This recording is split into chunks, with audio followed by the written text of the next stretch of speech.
Boa tarde a todos. Boa tarde. Bem-vindos à 12ª aula do curso de formação de conselheiros do Instituto Educacional New Life. Bom dia a você que nos acompanha de casa também. E hoje começaremos falando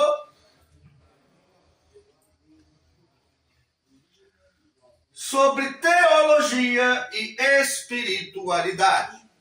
Quando falamos de teologia, estamos falando de um estudo, de uma ciência. Theos, o divino. Logia, estudo de alguma coisa. Teologia, o estudo daquilo que é divino. Mais que isso, no âmbito da teologia, entende-se que nós estudamos, a relação daquilo que é humano, o antropo, com aquilo que é divino, o theos. E os caminhos que nos levam a isso. Correto? Já a espiritualidade é muito mais simples, É aquilo que é bem interior a cada um de nós, que nos conecta com algo maior, de acordo com a concepção de cada um. Uma palavra muito importante que o Mauro usou, que nos traz o sentido de completude. Então acho que é bem claro o que é uma coisa e o que é outra. É importante sabermos essa diferença, é claro. É por isso que começamos já com esta dualidade aqui. Teologia versus espiritualidade. Eu preciso de ser um teólogo para ser espiritualista? Não. Não. De forma alguma. Mas é importante que, como conselheiro, eu compreenda pelo menos as bases da teologia? Sim. Então vamos lá. Teologia versus espiritualidade. Poderíamos entender isso como a razão que busca compreender e o coração que busca viver. A razão que busca compreender, a teologia. E o coração que busca viver, a espiritualidade individual de cada um. Fé e razão em comunhão. Esse é o objetivo da nossa compreensão mais global, dessas duas coisas. Teologia, reflexo racional sobre o divino. Reflexão racional sobre o divino. Espiritualidade, vivência pessoal do divino. Agora ficou claro. Correto? Origens da teologia. Veja aqui, séculos de 2 a 5. Gente, quando nós estamos falando de origens, aqui ainda é difícil chamar a teologia dessa época de ciência. Entretanto, são as origens. Então, já que nós estamos falando da origem desta ciência, que estuda a relação do homem, antropos, com o divino, theos, é importante a gente entender como que era a maneira de se pensar a respeito disso entre os séculos 2 e 5. Aí eu faço a seguinte pergunta. Já existia espiritualidade individual entre todos aqueles que viveram antes desses séculos e o ser superior? Sim. É claro. Só que foi a partir do século II que surgiu esse interesse humano de tentar, de alguma forma, encapsular, entender, conceitualizar o que significava a presença deste divino, theos, na existência de cada um de nós. O homem, o antropo. Antropos, do latim, homem. Theos, do latim, divino, Deus. Diógenes de Alexandria, Agostinho de Hipona e João Crisóstomo, que foi um pouco depois, já se aproximando lá do século V. Ok? Estes 3 nomes é que podem ser considerados como aqueles que lançaram as bases do que hoje chamamos de teologia. E agora nós vamos passar para o nosso papel, e eu vou fazer uma pequena leitura. A espiritualidade e a teologia como estruturas integradoras da recuperação. É o que nós estamos tentando entender aqui hoje. Contribuições históricas, contemporâneas e neurocientíficas para o modelo da comunidade terapêutica. A história da humanidade revela que a busca por sentido, propósito e transcendência é tão antiga quanto a própria consciência humana. Antes mesmo da formação das religiões, filósofos como Platão e Aristóteles já investigavam a natureza do bem, da ordem e da finalidade da existência. Platão conhecia o bem supremo como fonte de orientação moral e harmonia interior. Aristóteles descrevia o motor imóvel como princípio racional que sustenta o cosmos. Esses pensadores não eram teólogos no sentido moderno, mas inauguraram a reflexão sobre aquilo que ultrapassa a experiência imediata, o que mais tarde se transformaria no núcleo da teologia como ciência. Se nós pegarmos as origens da teologia já nesse movimento de tornar-se uma ciência, nós vamos perceber que começaram a se desenvolver métodos de interpretação simbólica existencial à luz dos textos sagrados. Agostinho de Hipona aprofunda a compreensão da interioridade humana, descrevendo conflitos entre desejo, razão e vontade. Temas que hoje reconhecemos como centrais na psicologia da dependência química. Anselmo de Cantuária formula a ideia de que a teologia é a fé que busca a compreensão, destacando o seu caráter racional. Tomás de Aquino, por sua vez, consolida a teologia como ciência ao integrar filosofia, ética e antropologia em um sistema coerente, cujo propósito era orientar o ser humano em direção à plenitude e à virtude, e à conciliação consigo mesmo e com a comunidade. Então, nós já estamos falando dessa integração entre razão e fé em harmonia, né? Isto lá na Idade Média, né? Então, nós pegamos as origens da teologia, né? Que era esse propósito interior, essa curiosidade interior, né? Este querer saber interior que o homem tinha, do que era aquilo que ele já sabia que existia. Porque o conceito, né, ou pelo menos a percepção de que há algo superior, ela parece ser inata a todo ser humano, a todas as sociedades.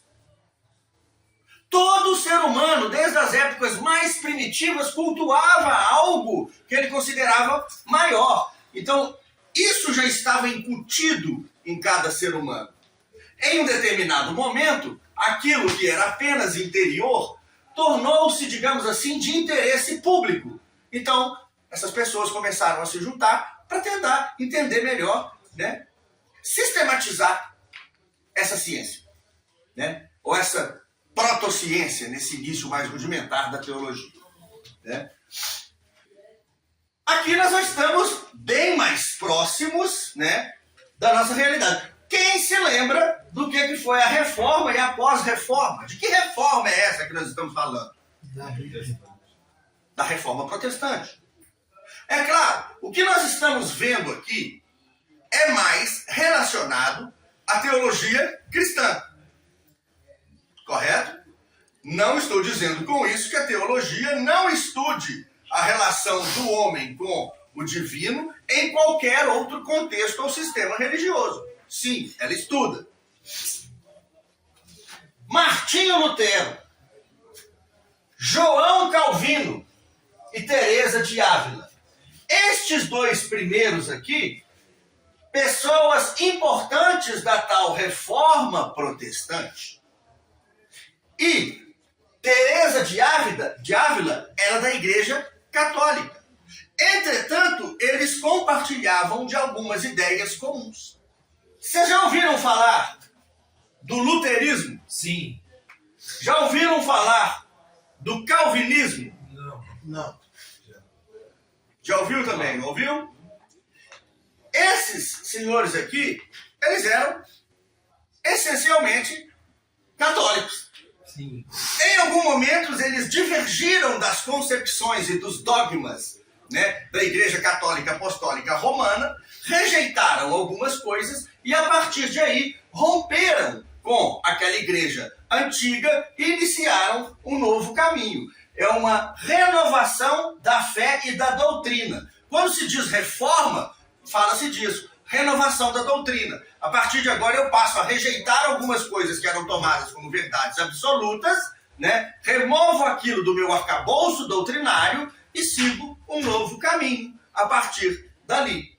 Essa personagem aqui, ó, Teresa de Ávila, ela também foi profundamente criticada pela Igreja Católica porque ela, em alguns aspectos, discordava de certos dogmas, de certas tradições, certo? Que vinham lá de trás da Igreja Católica. Agora, eu quero fazer uma pausa neste momento para a gente fazer uma breve reflexão. É uma reflexão que não tem o intuito de atacar a fé individual de ninguém. Mas, já que nós vivemos, até mesmo do ponto de vista geográfico, num país que é essencialmente cristão, né? Seja evangélico, seja católico, vamos parar para fazer uma reflexão. Inicialmente, quando Cristo andou pela terra, e eu não estou dizendo aqui que os senhores têm que ser cristãos ou não, né? Ele deixou algum escrito? Não. Se deixou, foi muito pouca coisa que eu não tenho conhecimento. O que ele se ensinou para os seus discípulos foi de maneira verbal. E isso continuou a ser transmitido de maneira verbal, de maneira oral, por pelo menos 4 séculos. No século IV, aquele cristianismo, o cristianismo original, né, que era aquele de seguir o exemplo de Cristo, ele começou a tomar áreas institucionais. Eu acho que todos aí sabem que foi no século IV que houve uma grande fusão entre a igreja e o Estado. Quem lembra de Constantino? Constantino era um imperador, né, que fundou a cidade de Constantinopla, né, que está onde? Na Turquia, na atual Turquia, né, a cidade levava até o nome dele, e ele fez essa fusão entre igreja e Estado como uma manobra de ampliar o poder que ele tinha. Porque aí, a partir de então, o imperador passou a não só ser o centro do Estado, mas também o centro da fé. E neste momento, nessa fusão, diversos elementos, né, de outras culturas foram introduzidos no cristianismo.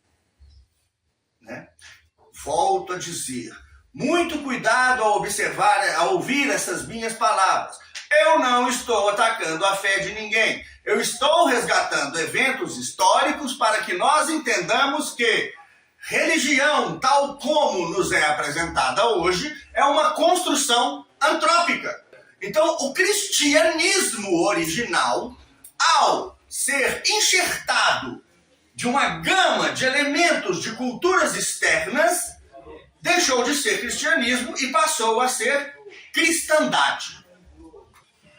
Então, teologia moderna, agora estamos falando dos séculos XIX ao século XX. É um diálogo aberto entre fé, razão e existência. Neste ponto, quando falamos de teologia moderna, nós já trouxemos para dentro da teologia a filosofia. Então, de fato, aqui a coisa tomou novos ares. Até a figura está um pouco diferente, estão percebendo? Sim. Né? Não estamos vendo figuras trajadas, né? Aqueles mesmos trajes que estavam nos slides anteriores, que só de olhar remetiam imediatamente ao poder da igreja, concorda comigo? Sim. Estamos vendo pessoas, basicamente comuns, discutindo, né, filosoficamente, essa relação entre fé e razão. Agora eu pergunto para os senhores, algo que é extremamente importante no nosso dia a dia. Uma fé cega, ela vai te levar a algum lugar? Não. A fé sem obra está morta. Não só por isso. Sua fé tem que ser racional. Uma fé que não é racional, ela não é capaz de perceber, refletir e chegar à conclusão que aquilo que você ganhou foi em função da sua espiritualidade interior. A fé cega acha que todo ganho foi externo. Um ganho imerecido. Uma fé racional percebe o movimento interno que houve, a conexão com o superior e o ganho que você teve a partir deste movimento. Então, uma fé racional é uma fé madura. Uma fé cega é uma fé imadura. Existe um limiar muito difícil de se perceber, limiar é limite, entre a fé cega e a loucura. Entre a fé cega e o fanatismo. Entre a fé que agrega e a fé que gera guerras, que gera dissensão. Concordam comigo? Sim. Daí a importância da reflexão entre fé e razão. Nós percebemos isso no mundo, apesar de considerarmos-nos, né, criaturas evoluídas, uma espécie evoluída, nós ainda matamos em nome da fé. Entre aspas, matamos em nome de um Deus. Excluímos em nome de uma fé. Para quem não lembra, na década de 80 e 90 ainda havia confrontos armados na Irlanda entre protestantes e católicos. Eu não vou nem dizer, porque muita gente vai falar, não, extremismo existe por causa do preconceito profundo que existe no mundo de hoje. Extremismo existe lá com os muçulmanos, né? Gente, extremismo existe em qualquer lugar. Nós vemos extremismo hoje, extremismo religioso acontecendo nos Estados Unidos nesse momento, né? Utilizando-se o nome de Deus, utilizando-se a fé cristã como joguete político para jogar uns contra os outros. E quem que sai ganhando? Ninguém. O povo é que não é. Ninguém. Né? Me perdoe o meu viés político, que ficou claro nesse momento agora, mas é a minha opinião, eu não escondo de ninguém. Né? Isso aconteceu aqui no Brasil também. Né? Não preciso dizer nomes. Né? Quantos e quantos políticos usam aí jargões cristãos para poder conquistar o povo, né? E quando chegam lá em cima, os últimos que são lembrados são o povo. Estou mentindo? Se alguém provar que eu estou mentindo, estou aqui. Me coloco de braços abertos para ser crucificado. Mas é verdade. Fazer ao contrário, Né? Religião não é feito para separar.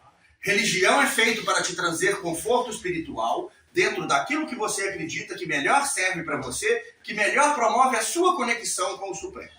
Tudo aquilo que separa e divide não é de Deus, é do homem. Isso tem que ficar claro.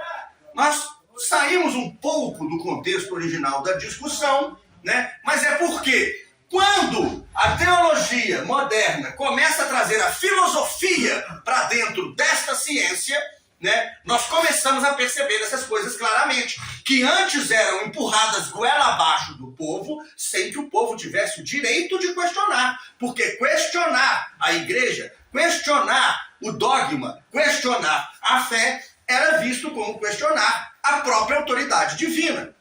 E, como eu já expliquei, né, a partir de um certo período, questionar essas coisas também passou a ser entendido como questionar a autoridade de um imperador, né, ou de um líder político. Acreditem, essas coisas ainda acontecem, porém enrustidas hoje em dia. E é uma teologia moderna que invoca a filosofia como instrumento de reflexão que nos permite sair dessa prisão. Né? Vamos lá.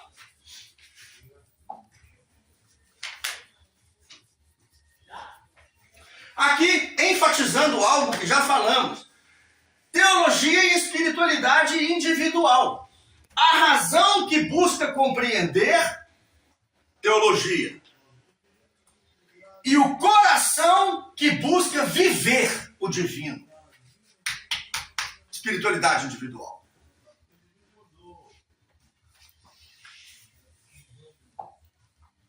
A teologia é o estudo racional da relação do ser humano com o divino. E a espiritualidade é o relacionamento pessoal, experimental com o divino. O que é experimental? É aquilo que eu experimento.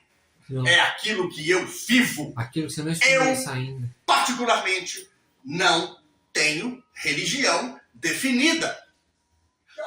Cresci num lar cristão. Passei por um período onde fui kardecista. Passei pela religião protestante. Durante um tempo, alguns parentes meus tentaram me trazer para o lado dos testemunhos de Jeová. E sabe o que eu aprendi nessa jornada? E nisso eu fui lendo sobre religiões não cristãs, de outras culturas e tal. E eu fui vendo em todas elas a beleza, o potencial e as lacunas também. E aquele ponto onde não me permitia ir além. Então eu abri mão de tudo isso. E hoje eu me sinto muito mais perto de Deus, sendo um homem sem religião, mas conectado com Deus, profundamente conectado, do que nas minhas tentativas frustradas de encontrar Deus dentro de uma igreja, dentro de um livro, etc, etc e etc. Hoje eu estou convicto da existência de uma inteligência superior, certo? Que sempre que eu preciso estar ali acessível, Deus de que eu a busque. Porque se eu decidir deliberadamente não buscá-la, eu irei ao fundo do poço. É só fazer assim. E ela me tira de lá. Essa é uma maneira simples de eu explicar como eu vejo Deus hoje. Deus está em você, em você, em você, em cada um aqui de nós. Certo? Deus está nessa vegetação maravilhosa lá fora, Deus está nas estrelas que a gente vê à noite. Deus está em tudo. Eu não preciso de muita coisa para buscá-lo. Eu preciso só de entender uma coisa. Que eu preciso dele. E que toda hora que eu fizer assim, ele estará disponível para mim. Essa é a minha compreensão de Deus. Ela é simples, ela funciona para mim, certo? E ela tem me mantido limpo. E isso é espiritualidade. E isso é espiritualidade. Agora, eu cheguei a essa concepção sozinho? Não. Tive que quebrar a cara várias vezes. Tive que passar por algumas discussões sadias, onde tentaram me convencer do contrário, e eu quase fui convencido, mas no final falei, epa, peraí, eu já passei por esse caminho, não vou passar de novo. Né? Então, assim, muito cuidado, gente, ao interpretar minhas palavras. Eu não estou aqui questionando e nem julgando nenhuma religião ou tipo de fé. Como eu disse, eu passei por várias, eu vi a beleza e o potencial de cada uma. Mas também vi as limitações. E entendi, de uma vez por todas, que Deus é a verdade. Mas a religião é algo que veio do homem. E, portanto, tem limitações. Tem certas perguntas que a religião não pode me responder. Mas o meu coração conectado com Deus pode. Vou parar por aqui para não gerar polêmica. Eu encorajo aquele que já tem uma fé definida a mergulhar de cabeça, porque não existe nenhuma religião que fale, ei, faça mal para você mesmo e faça mal para o seu irmão. Não existe. Tem algum trecho na Bíblia, na nossa Bíblia cristã, que manda você prejudicar os outros? Não. Tem algum trecho, uma única linha no Alcorão que manda você matar o irmãozinho? Não. Tem algum trecho nos escritos hindus, principalmente nos Vedas? Tem, Mauro, que manda machucar o irmão? Nos Vedas? Nos Vedas. Não tem que manda machucar o irmão? Então, gente, essa história de separar, segregar, matar, destruir, é da natureza ruim do homem que ele ainda não conseguiu vencer. Né? Então eu encorajo que cada um, dentro da sua religião, da sua fé, melhore cada vez mais esse contato consciente com Deus. Porque funciona. Né? Para mim funcionou, abrindo mão de todas e indo diretamente, né, a esse acesso livre. Agora, nós vamos falar de neurociência e espiritualidade. Estava doido para chegar nessa parte. Né? Foi preciso aquela introdução anterior ali, né? Mas vamos falar agora de algo que é real, que é científico, que é mensurável, né? E que dá para a gente perceber claramente quando a gente pratica uma fé racional e consciente. Práticas espirituais reduzem impulsividade, fortalecem o autocontrole, aumentam o bem-estar e favorecem a reconstrução da identidade. Se eu te falar que eu li tanto sobre isso, ontem que você vai ficar doido. Eu não sabia que fazia tanto bem. Identifico. Chegamos aqui, fragmentados, impulsivos, reativos, praticamente reagindo como animais, com a capacidade de interceptar, de inibir nossos impulsos profundamente reduzida, e hoje já sabemos por quê, devido à hipofunção do córtex pré-frontal. Sim. Correto? Correto. E hoje estamos em reconstrução dessa identidade. Uma identidade que, embora seja minha, reflete no outro e na minha conexão com o Supremo. Tudo isso faz parte da minha identidade. A maneira que eu me relaciono com vocês e a maneira que eu me relaciono com Deus ajuda a construir a minha identidade pessoal. São facetas de quem eu sou. Não é verdade? Sim. Eu não sou sendo sozinho, mas eu sou sendo em comunidade e em contato com Deus. Deu para entender o que eu quis dizer? Sim. Alguém pode ser algo em profundo isolamento? Não. Eu acho que chega um ponto que ele perde o sentido até para ele mesmo. Nem ele vai Né? saber o que está acontecendo. E se nós partirmos do princípio que nós, seres humanos, seres sociais, qual seria o bem que traríamos para a humanidade se nos isolássemos? Então eu sou. Assim como está lá na Bíblia que Deus disse um dia, eu sou, de maneira intransitiva, nós também somos. Mas nós somos com os outros e com Deus. Né? É um pouco diferente do eu sou dele. No século XX, a teologia se expande para além das fronteiras confessionais. Gente, isso aqui já flerta com a antropologia, com a sociologia. E digo mais, é impossível falar, né, a partir de um certo ponto de profundidade, em teologia sem falar de filosofia, antropologia e sociologia. Reinterpretam a teologia como estudo da existência humana em sua profundidade. Tillich define a espiritualidade como preocupação última, isto é, aquilo que confere direção e profundidade à vida. Qual é a reunião que nós temos todos os dias aqui? A primeira reunião do dia? Espiritualidade. Espiritualidade, ou reunião de motivação, tanto faz o nome que nós damos a ela, mas ela nos impulsiona a buscar algo mais. Né? Preocupação última, não deveria ser primeira. Quando você coloca preocupação última, você está querendo dizer preocupação primeira. Né? Curiosamente, é a mesma coisa. A preocupação maior, the ultimate, né? A palavra ultimate, que é máxima, né? A maior, né? Ela vem de última. Né? Então, a preocupação última, a preocupação maior. Né? Imagina uma lista em escala crescente de importância. A última é que tem o maior valor. Isto é, aquilo que confere direção e profundidade à vida.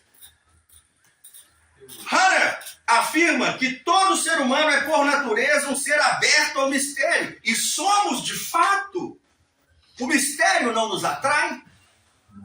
E é essa sensação de incompletude, de que sempre falta algo que nós ainda não sabemos, que nos move para frente.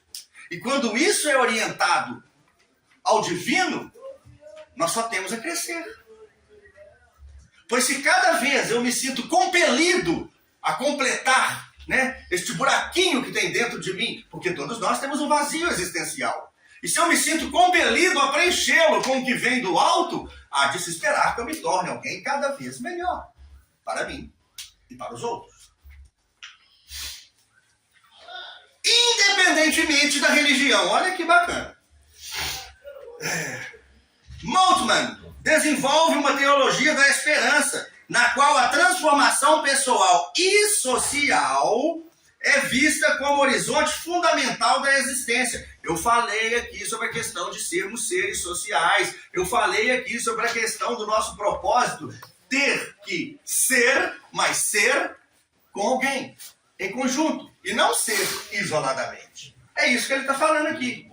Esses autores aproximam a teologia da psicologia, da filosofia e das ciências humanas, tornando-a mais acessível e aplicável ao contexto terapêutico. E digo, estamos aqui por uma razão terapêutica, né?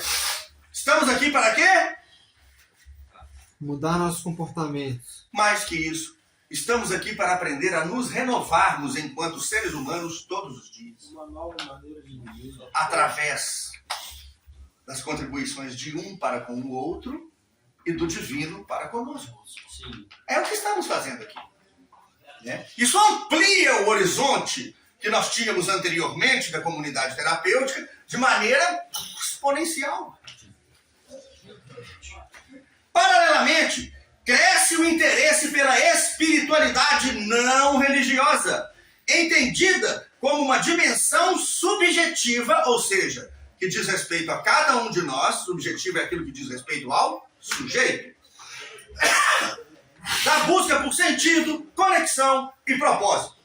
Essa espiritualidade não depende de instituições ou dogmas. Ela se manifesta como experiência de interioridade, de pertencimento e de transcendência. Como seja transcendência compreendida como Deus, natureza, humanidade, valores ou missão de vida. A teologia, nesse contexto, funciona como uma lente interpretativa que ajuda o indivíduo a organizar essa experiência espiritual de forma coerente, ética e transformadora. Aí eu vou trazer uma coisa. A espiritualidade, ela tem que ser para nós algo prático, né? É claro, nós somos dados a mistérios, a coisas que não podemos compreender, mas, efetivamente, nós precisamos de coisas práticas. E acreditem, a espiritualidade, quanto mais simples, melhor. Porque nós somos pessoas complicadas, que precisamos de soluções simples. Eu estou pegando essa frase emprestada lá de Alcoólicos Anônimos. Em um determinado momento, né, numa conversa entre Bill e Bob, eles falaram o seguinte: precisamos de um programa simples para pessoas complicadas. Isso vale para a nossa espiritualidade. Eu não preciso escrever um tratado teológico, certo? Para aprender a me conectar com Deus. Eu não preciso saber mais do que o líder religioso da minha igreja para mim me conectar com Deus. Mesmo que eu tenho muito medo de pessoas que acham que sabem demais. Eu prefiro achar que eu não sei muita coisa, né? E continuar caminhando devagarinho, do que achar que eu sei demais e parar de aprender, né? Quando você se sente cheio de tudo e o vazio acaba, a caminhada fica estagnada, né? E aí é só esperar a queda. Muito bem, só para a gente finalizar aqui, eu achei que daria para terminar hoje, mas os senhores já viram que não será possível terminar o módulo 3 hoje. Sim. Né? A conversa foi muito boa, rendeu muito, né? Então, vamos deixar o restinho para amanhã ou depois, né? Alguém está com pressa? Não! Ninguém vai no shopping? Ninguém vai sair daqui para ir no shopping. A neurociência contemporânea reforça essa integração. Pesquisadores como Andrew Newberg, Lisa Miller, Richard Davidson e Judson Brewer demonstram que práticas espirituais como meditação, que a gente faz muito aqui, oração contemplativa, que a gente faz muito aqui, reflexão existencial, que eu sempre peço para a gente fazer. O que eu quero? Qual o meu propósito? O que estou fazendo para chegar lá? Isso é reflexão existencial. E gratidão produzem efeitos mensuráveis no cérebro. E como produzem, cara. Estudos de neuroimagem mostram que essas práticas revelam. O que é neuroimagem? Né? É quando você coloca o indivíduo lá, seja numa tomografia ou outros métodos que podem revelar a atividade cerebral, né? normalmente através do aumento de circulação sanguínea em determinadas áreas, que promove mais calor, enfim, não importa. Né? Dá para ver quais áreas cerebrais estão sendo estimuladas naquele momento. E a partir disso, reconhece-se o seguinte: redução da atividade da amígdala. Lembram do módulo 2? A amígdala é uma diabinha na vida do adicto. Ó, redução da atividade da amígdala, diminuindo a impulsividade e reatividade emocional. Então eu posso concluir que, quando eu estou verdadeiramente conectado com o meu poder superior, quando eu estou verdadeiramente exercendo, praticando, né, essa meditação contemplativa que me conecta com o todo, eu estou crescendo. Eu estou aprendendo a me regular emocionalmente. E eu estou suprimindo, né, um dos principais vilões, né, dentro do meu sistema de recompensa, que é o que me mantinha naqueles padrões adictivos lá fora. E digo mais, fortalecem o córtex pré-frontal, melhorando autocontrole, planejamento e tomada de decisões. Gente, estamos falando que oração e meditação ajuda a melhorar a eficiência do córtex pré-frontal. Aqui tudo ao contrário do módulo 2 agora, tudo ao contrário. E vou te dizer uma coisa, quanto é que os senhores têm que pagar para orar e refletir? Nada. Nada. Não estou dizendo para os senhores não procurarem profissionais. Entendam bem. Não utilizem de minhas palavras para não procurarem apoio psiquiátrico, psicológico, e onde quer que seja. Mas vejam bem, orar e meditar ainda é de graça. Né? Ainda não inventaram um jeito de cobrar de nós para isso. Né? No mundo onde até para morrer a gente gera custo, né? Isso é... Opa, ainda tem coisa de graça. Modulam a rede de modo padrão, favorecendo a consciência de si e a reconstrução da identidade. Estávamos falando de... Nossa, que figura bonita. Muda. Será que é real? Tira a foto. Não sei, mas é bonito. Então, modulam a rede padrão, favorecendo a consciência de si e a reconstrução da identidade. Quem hoje, depois de um tempinho aqui nessa casa, já tem uma consciência melhor de si mesmo? Nossa, tá doido? Eu sei quem eu sou. Eu sei meus limites. Também sei meus potenciais. E sei quem pode me ajudar. Ele e cada um aqui. E aí, o céu é o limite, guerreiros. O céu é o limite. Hoje eu tenho uma consciência de quem sou. Sabe de uma coisa? Hoje eu gosto muito de mim. Da pessoa que eu me tornei. Mesmo com os defeitos que eu ainda tenho. E sei que vou morrer com muitos deles. Hoje eu gosto de mim. Antes eu me odiava. Exatamente. Hoje eu me amo. Eu não teria chegado nesse ponto sem cada um que passou pela minha vida e sem o cara lá de cima. Que eu nem sei se é um cara, porque minha concepção de Deus ela é um pouco diferente. Eu não vou entrar neste mérito mais uma vez, porque não é o propósito desta reunião. Mas que existe, existe. É? Então, olha só, esses achados confirmam que espiritualidade e reflexão teológica não são apenas construções culturais. Estimulam circuitos dopaminérgicos ligados à motivação intrínseca. Cara, você quer coisa? Antes nós estimulávamos de maneira repetitiva nosso sistema dopaminérgico para ter prazer imediato sem construir absolutamente nada. Só. Né? Eu queria prazer sem trabalho e recompensa sem propósito. Reduzem níveis de cortisol, que é o hormônio do estresse, e aumentam a serotonina, que é o hormônio do bem-estar. Né? Cara, já viu como é gostoso comer um pedaço de chocolate? Oh. Ele estimula a produção de serotonina. Né? Orar também. Então, orar e comer chocolate é mais ou menos a mesma coisa. Né? Mas se vocês forem pensar em orar a partir de hoje e se sentirem desanimados, lembrem-se, vai ser gostinho de chocolate. Eu vou orar comendo chocolate. Esses achados confirmam que espiritualidade e reflexão teológica não são apenas construções culturais, mas intervenções com impacto neurobiológico real, capazes de favorecer processos de mudança, especialmente relevantes na recuperação da dependência química, onde impulsividade, desregulação emocional e perda de propósito são elementos centrais. São ou não são? Sim. Quando trazemos essa compreensão para o contexto das comunidades terapêuticas, percebemos que espiritualidade e teologia funcionam como fundamentos integradores das abordagens terapêuticas utilizadas. Na terapia cognitivo-comportamental, por exemplo, e em suas versões, a espiritualidade aparece como um recurso para desenvolver a aceitação, a presença e valores.